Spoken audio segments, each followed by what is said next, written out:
Charan! Hello, good evening everyone. Ito po yung ating view dito sa swimming pool natin dito sa ating hotel.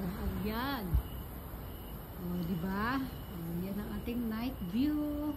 Ayan yung ating kwarto. Narado na natin yung ating cortina kasi nga tulog na si Kane. Ayan siya.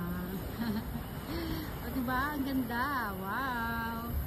Ayun, may mga pailaw-ilaw pa doon sa gilid eh. O, diba?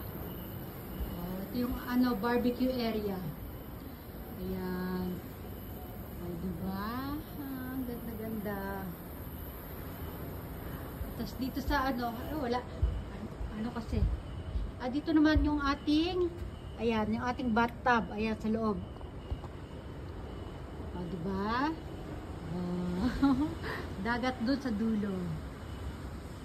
Ang buwan pa, oh. Hello!